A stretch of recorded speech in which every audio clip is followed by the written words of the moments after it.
Hello बच्चों, कैसे हैं आप सभी लोग। होप कि आप सब बहुत अच्छे और बहुत अच्छे से अपनी पढ़ाई करते हैं। तो हमने पिछले क्लास में पढ़ा था मॉर्फोलॉजी ऑफ फ्लावरिंग प्लांट में लीव्स के बारे में। आज हम पढ़ेंगे फ्लावर्स के बारे में। फ्लावर्स के बहुत बेसिक से डिटेल्स पहले हम पढ़ेंगे, ठीक है। तो फर्स्ट है फ्लावर का डायग्राम। ये तो हम बहुत बचपन से करते आए हैं। तो फर्स्ट इज योर, ये जो एक फ्लावर है, इसका जो ये मोटा सा पार्ट होता है जिसके ऊपर फ्लावर की सारी बॉडी लगी होती है, that is called as thalamus.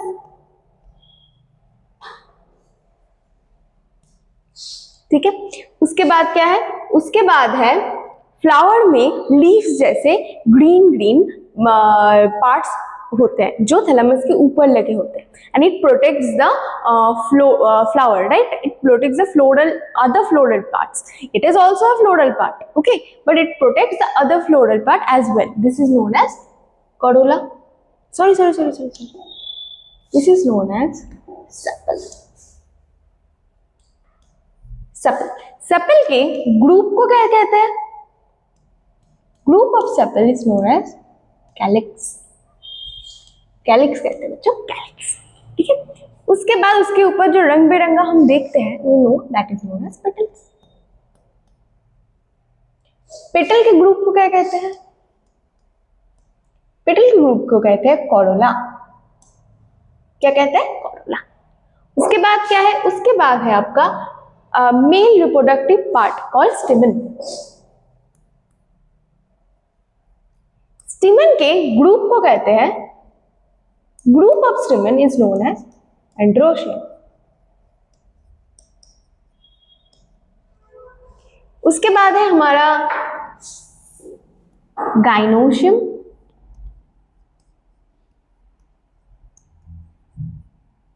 ठीक है। एक पर्टिकुलर गाइनोशियम को हम कहते हैं कार्पल।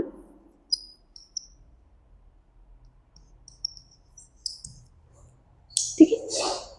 ये है आपका फ्लावर का मेजर पार्ट्स। क्या है आपके फ्लावर का मेजर पार्ट्स? क्या हो गया? थैलेमस, जिसके ऊपर पूरा फ्लोरल पार्ट्स जितने भी हमारे हैं वो प्रेजेंट है। उसके बाद आता है sepal. Sepal is a leaf like green part जो बाकी के फ्लोरल को पार्ट को क्या कहते हैं, कवर करके रखते हैं। उसके ग्रुप को कहते हैं कैलिक्स, राइट? कैलिक्स कहते हैं। उसके ऊपर रहते हैं आपके petals. Petals and group of petals is known as corolla. Group of petal is known as your corolla. उसके ऊपर रहता है, उसके साथ रहता है, मतलब एक्चुअली फ्लावर के जो ये सेपल हो गए, आपका ये पेटल हो गए, इनका मेजर वर्क ये होता है कि ये ना रिप्रोडक्टिव पार्ट्स को ढक के रखे, देखिए उनको किस तरीके से एंट से या किसी दूसरे ऑर्गेनिज्म से हार्म ना हो। तो ये मेजरली क्या करते हैं, उस पार्ट्स को ढक के रखते हैं। सोचो कि जोर से हवा चली और फ्लावर्स है नहीं, ठीक है, पेटल नहीं है, तो क्या होगा? ये जो एंड्रोशियम्स एंड गाइनोशियम्स है ये टूट सकते हैं, कोई कीड़ा आके इनको खा भी सकता है ना। तो पेटल्स क्या करते हैं? मेजरली पेटल्स एंड सेपल्स इनको प्रोटेक्ट करके रखते हैं। जो पेटल्स है उनके अंदर क्या रहते हैं, वो प्रोटेक्ट करके इनको रखते हैं। स्टिमन, स्टिमन कुछ नहीं है, एक एंड्रोशियम, एक एंड्रोशियम को स्टिमन कहते हैं। वैसे ही अगर किसी फ्लावर में एक गाइनोशियम प्रेजेंट है तो उसको कार्पल कहते हैं। और बाकी ये फीमेल रिप्रोडक्टिव पार्ट है। गाइनोशियम क्या है? Female reproductive part.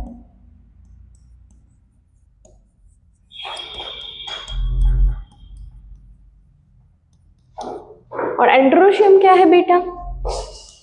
Mail reproductive part.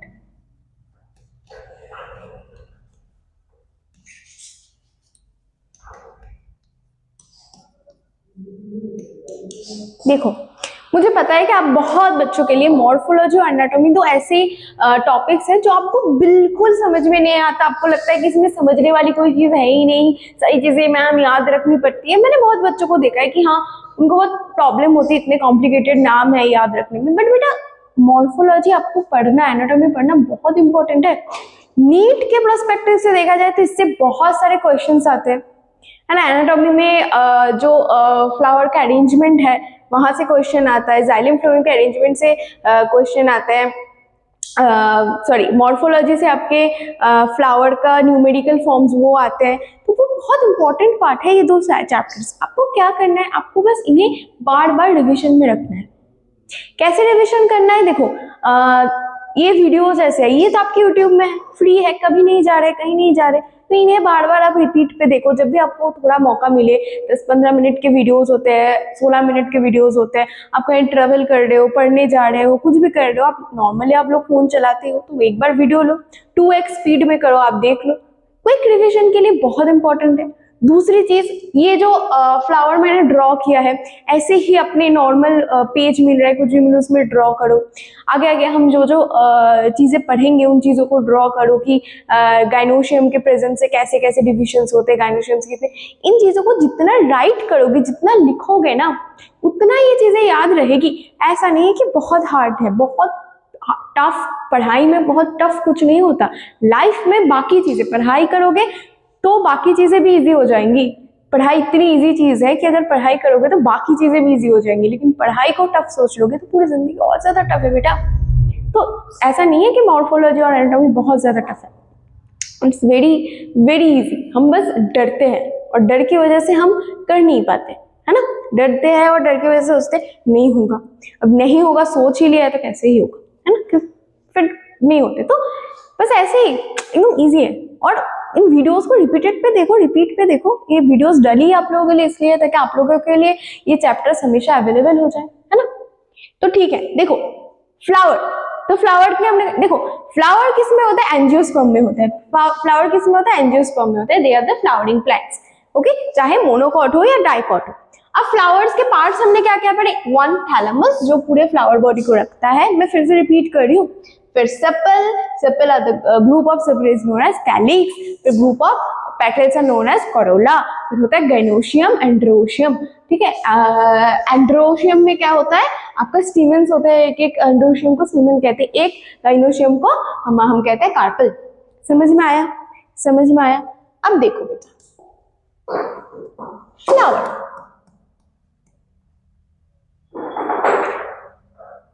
ये फ्लावर बनते कहां से, चलो वैसे मैं बनाती तो बांस के पेड़ जैसी हूं, लेकिन हमेशा इसको बांस का पेड़ नहीं समझना, ये हर पेड़ है।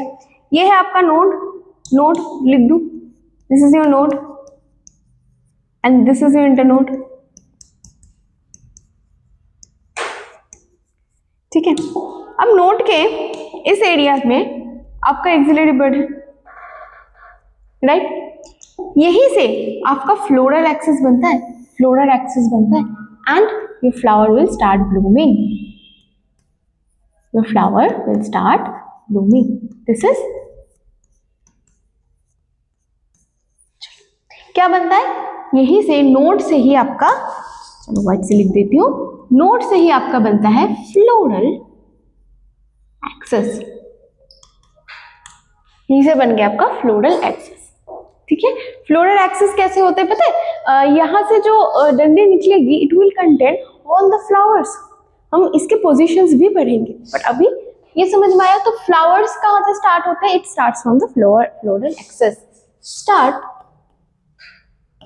द ब्लूमिंग ऑफ फ्लावर, ठीक है, समझ में आया। कहां से होता है, नोड में, ये होता है axillary bud, it gives rise to your floral axis, from there the flower starts blooming, okay। next चलते हैं, इनफ्लोरेसेंस। फाइलोटैक्सी याद है, मैंने पढ़ाया था पिछले वीडियो में, क्या मतलब है उसका। फाइलोटैक्सी का मतलब है कि हमारी जो लीव्स है वो कैसे फॉर्म कर रहे हैं, किस पोजीशन में फॉर्म कर रहे हैं, क्या क्या पढ़ा था हमने फाइलोटैक्सी में। चलो थोड़ा रिवाइज कर लेते हैं। फाइलोटैक्सी क्या है, फाइलोटैक्सी क्या था, इसमें मैंने कहा था this is the position of leaf, right. Position of leaf मैंने क्या कहा था, ये होता है ऑपोजिट, फिर alternative and hold, right. Opposite में क्या होता है, ये है आपका ऐसे ऐसे, एक के ऑपोजिट में दूसरा, एक के ऑपोजिट में दूसरा, एक के ऑपोजिट में दूसरा, ऐसे, है ना। ऑल्टरनेटिव में क्या होता है, यहाँ एक है, यहाँ एक है, यहाँ एक है तो उसके ऊपर एक है, यहाँ एक है तो उसके ऊपर। होल्ड में क्या होता है, ये डंडी रहे यहाँ यहाँ, यहाँ पूरा राउंड होके रहता है, फिर यहाँ यहाँ यहाँ यहाँ ऐसे रहते हैं। फाइलोटैक्सी मैंने कहा था बेटा, phyllotaxy is the position of leaf, position of leaf. भूलना नहीं है इन चीजों को, ठीक है, ये याद रखना है टर्मिनोलॉजी फाइलोटैक्सी। वैसे ही इनफ्लोरेसेंस क्या है? इनफ्लोरेसेंस इज पोजीशन, और we can also say growth of flower on floral axis, ठीक है। पोजीशन ऑफ फ्लावर और growth in your floral axis, floral axis में फ्लावर कैसे बनते हैं, कैसे ग्रो करते हैं, इसी को कहते हैं इनफ्लोरेसेंस। हाँ, अब इनफ्लोरेसेंस के हम टाइप देख लें। This is majorly in two types, ये दो टाइप में आते हैं, बहुत इजी दो टाइप में आते हैं। एक तो बना लेते हैं हमारा नोट, फिर ये हो गया एक्सिलरी बर्ड, यहां से मेरा फ्लोरल एक्सिस बना, ठीक है, बना, लेकिन ये बंद नहीं हुआ बनना, मतलब इसका जो ग्रोथ है, जैसे कि यहाँ पर पहला फ्लावर लगा, यहाँ चलो इसको देखो, ये यहां से बढ़ना शुरू हुआ, यहां से आपका फ्लोरल एक्सिस बढ़ना शुरू हुआ, जैसे ही ये थोड़ा सा बढ़ा, यहां पर एक छोटा सा प्यारा सा फ्लावर लग गया, लेकिन इसके लगने पे ये बंद नहीं हुआ ग्रो करना, अब ये यहां से फिर बढ़ गया, और यहां से एक ब्रांच पे फिर से एक फ्लावर लग गया, फिर ये थोड़ा और बड़ा होकर ऊपर गया, तो यहां एक फ्लावर लग गया, फिर ये थोड़ा और बड़ा हुआ तो यहां एक फ्लावर लग गया, फिर ये बड़ा हुआ, ठीक है। And from like that, just like that, यहां पर फ्लावर्स लग रहे हैं, यहाँ और बड़ा कर देते हैं, और यहां हम ड्रॉ कर देते हैं न्यू बर्ड्स, फ्लोरल बर्ड्स, ठीक है। तो यहाँ क्या हो रहा है बेटा, देखो यहाँ पर ये जो फ्लावर्स है, नीचे की तरफ जो फ्लावर्स है, they are old flowers, right, these are old flower. नीचे की तरफ कैसे फ्लावर है? ओल्ड फ्लावर है। ऊपर की तरफ कैसे फ्लावर है? These are the new flower.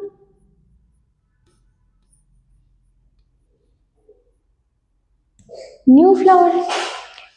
तो जब when the floral axis and development of flowers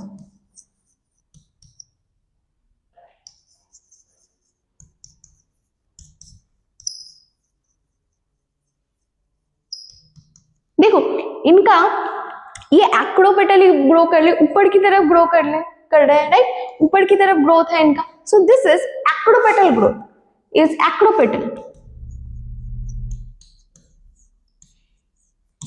जब इनको एक्रोपेटली ग्रोथ होता है तो इन्हें कहते हैं, this type is called as racemose. तो इनको याद कर सकते हो जैसे कि फ्लोरल एक्सिस रेस कर रहा है, दूसरे डंडियों के साथ रेस कर रहा है कि मैं बढ़ूंगा, मैं बढ़ता जाऊं, तो दिस इज द रेसिमोस। क्या है? रेसिमोस है। दूसरा क्या है बेटा? देख दूसरा क्या है, दूसरा है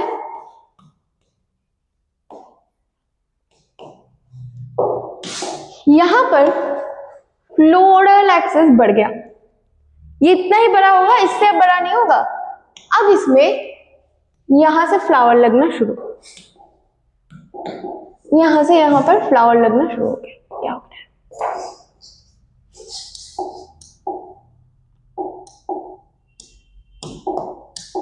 यहां पर अब तेरे फ्लावर्स लग रहे हैं, ऊपर लग गया, फिर उसके नीचे लगा, फिर नीचे लगा, फिर नीचे लगा, फिर नीचे लगा, फिर नीचे लगा, फिर नीचे। तो इसमें क्या होता है, इसमें बेसिपेटल ग्रोथ देख रहे, बेस की तरफ ग्रोथ है तो बेसिपेटल ग्रोथ है।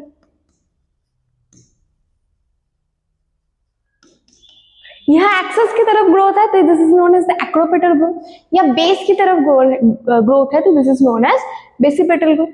This type of flowers are known as cymos.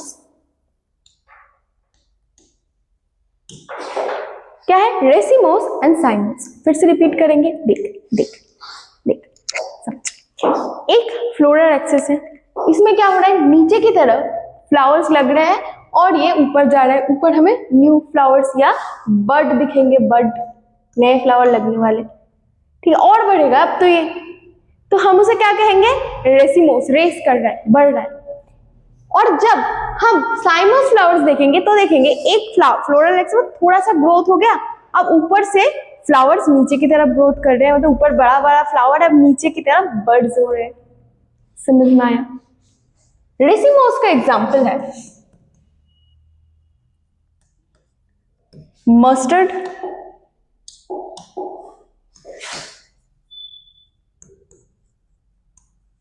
और साइमस का एग्जाम्पल है तुम्हारा रजनीगंधा।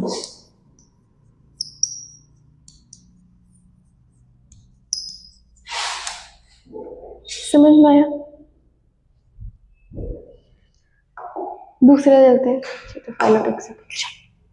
Symmetry of flower. Animal kingdom में हमने पढ़ा था कि बॉडी सिमेट्री होती है, हम बॉडी को एक प्लेन से कितने, एक एक्सिस लेते हैं और ये एक पॉइंट है, यहाँ से हम बॉडी को कितने हिसाब से काट सकते हैं, कितने पीसेस में हमें इक्वल हर्ब्स मिलेंगे, कितने एक्सेस में काट सके तो इक्वल हर्ब्स मिलेंगे, उसको हम बॉडी सिमेट्री कहते हैं। तो फ्लावर्स में भी ऐसी बॉडी सिमेट्री हमें देखने को मिलती है, फ्लावर्स में भी ऐसे बॉडी सिमेट्री हमें देखने को मिलती है। जब जब किसी फ्लावर को हम दो इक्वल हर्ब में काट सके, 2 इक्वल हर्ब्स में काट सकते हैं, तो उसको कहते हैं एक्टिनोमॉर्फिक फ्लावर। एक्टिनोमॉर्फिक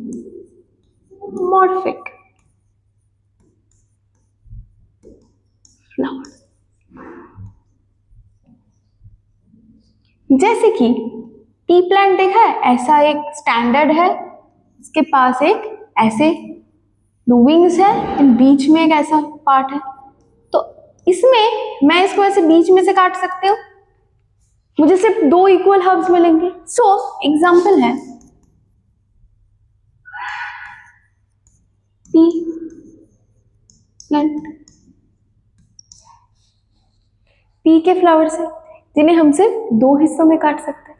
फिर क्या है बेटा, फिर है when.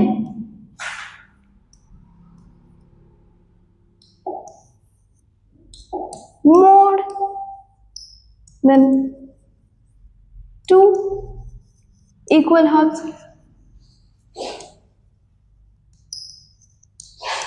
can be divided from different axes। किसी भी एक्सेस से काटो, वो फ्लावर्स क्या करते हैं, आपके सिमिलर तरीके के हाफ देते हैं। अब इसका सबसे अच्छा एग्जांपल है आपका प्यारा सा सनफ्लावर। सनफ्लावर क्या है, कहीं से भी आप काटो आपको इक्वल हब से दिखेंगे।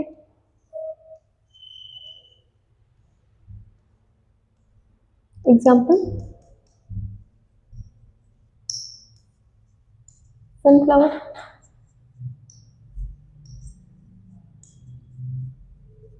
देखो बच्चा, मोस्ट ऑफ द जितने भी हमारे फ्लावर है ना, दे आर मेजरली अच्छा इनको क्या कहते हैं मैंने नहीं लिखा ना, these are known as zygomorphic.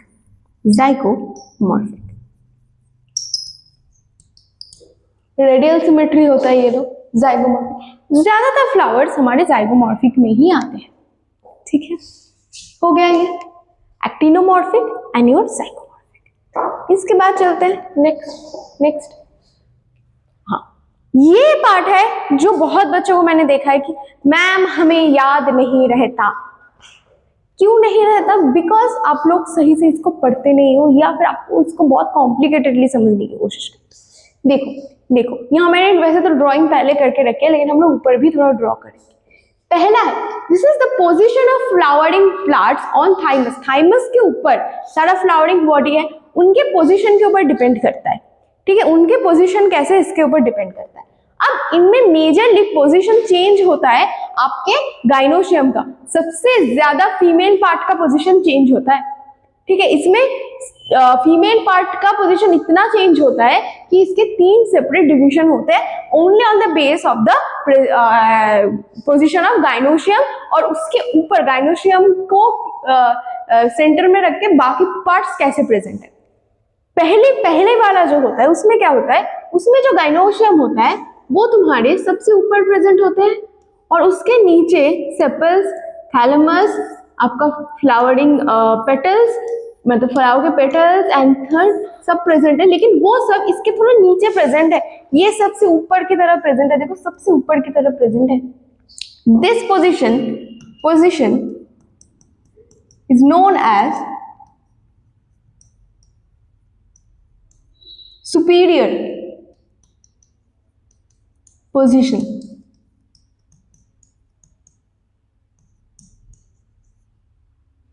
Superior position सबसे ऊपर है, सुपीरियर, ठीक है, सुपीरियर पोजीशन है।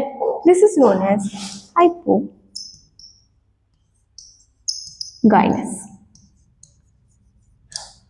हाइपोगाइनस, ठीक है। हाइप ऊपर है, किसका है, गाइनोशियम का है, किसका है, गाइनोशियम में सबसे क्या हाइप में है, मतलब सुपीरियर पोजीशन पे, हाइपोगाइनस। इसका एग्जाम्पल है आपका चाइना डोर,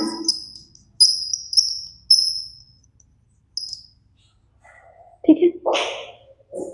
अब नेक्स्ट है, यहां देखो ये जो गाइनोशियम है ये है हमारा थैलेमस। गाइनोशियम थैलेमस के थोड़ा नीचे है, बाकी के पार्ट्स गाइनोशियम के देखो गाइनोशियम के थोड़ा ऊपर है, पूरा ऊपर नहीं है, थोड़ा ऊपर है। So the position is semi का इंफेरियर है, ये नीचे की तरफ है, सेमी इंफेरियर, ठीक है। इसको कहते हैं एक्रो मीन्स नीचे की तरफ है, एक्रोगाइनस, एक्रोगाइनस। इसका एग्जाम्पल है, कहाँ लिखूं,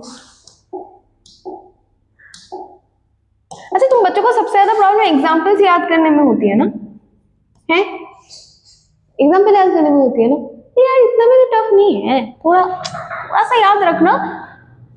चलो हमको ना कोई एक वीडियो लाएंगे सिर्फ एग्जाम्पल्स को याद करने के लिए। इसका एग्जाम्पल है आपका रोज,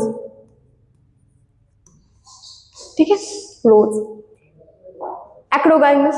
उसके बाद क्या है, उसके बाद है जिसमें पूरा गाइनोशियम ही थैलेमस के नीचे है, थैलेमस के नीचे है, पूरा ऐसे नीचे की तरफ। पूरा जो गाइनोशियम है वो एकदम नीचे है, राइट, पूरा गाइनोशियम क्या है, एकदम नीचे है, तो इसको कहते हैं, ऐसे पोजीशन को कहते हैं इंफेरियर पोजीशन, इंफेरियर पोजीशन है, इसको कहते हैं हाइपो।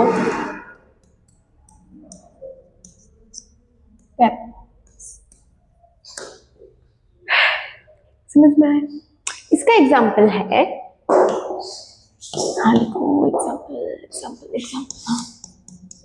इसका एग्जाम्पल है आपका गुआवा।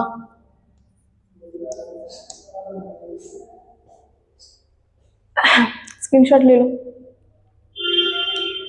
समझ में आया? देखो ये रिप्रोडक्शन का ये जो पार्ट्स है कि मॉर्फोलॉजी एनाटॉमी का, ऑल्सो 12th में बहुत बच्चों को प्रॉब्लम होती है flowering, sexual reproduction flowering plant में, तो ये इतने डिफिकल्ट भी नहीं है। आप अगर रोज रिवाइज करोगे एक बार 1 घंटे के लिए, या मतलब रोज 10-15 मिनट लगेंगे, थोड़ा बोटनी को अलग से पढ़ो। पता है कि बहुत बच्चों को लगता है बोटनी में मौत आ जाएगी, लेकिन मौत नहीं आएगी। बोटनी बहुत ईजी है, उनको बस बार बार आपको रिवाइज करना है, नाम को याद करना है, थोड़ा कंफ्यूजन दूर करना है। कंफ्यूजन होता है, मैं जानती हूँ, बिल्कुल होता है, लगता है कि ये वाला कौन सा एग्जाम्पल है, वो वाला, पर हमें थोड़ा सा ज्यादा कॉम्प्लिकेटेड एग्जाम्पल्स याद नहीं करने हैं। जब आप बोर्ड के लिए प्रिपेयर कर रहे हो तब तो इजी एग्जाम्पल्स को ज्यादा याद करने की कोशिश करो अगर लिख रहे हो तो। वैसे तो एनसीईआरटी के सारे एग्जाम्पल्स याद करो, एनसीईआरटी के बाहर के एग्जाम्पल्स आपको नीट में कभी नहीं आएंगे, सारे एग्जाम्पल्स एनसीईआरटी के ही आएंगे। तो सिर्फ एनसीईआरटी के एग्जाम्पल्स एक एक जगह लिख रखो और उन्हें बार बार लिखने की कोशिश करो, जितना लिखोगे उतना दिमाग में आ जाएगा, ठीक है। और बाकी जितने भी वीडियोस हैं उन्हें रिपीट पे देखो, हमेशा देखते रहो देखते रहो देखते रहो, then only you will understand कि हाँ चलो, अगर आप सुनते हो ना, एक टीचर को सुनते भी हो तो भी आपको वो चीजें याद रह जाती है। तो प्लीज इन वीडियोस को रिपीट पे देखो in case you are having any issue. बाकी आपको कोई भी क्वेश्चन है आप कमेंट पे देखो। Okay, bye, hope to see you next.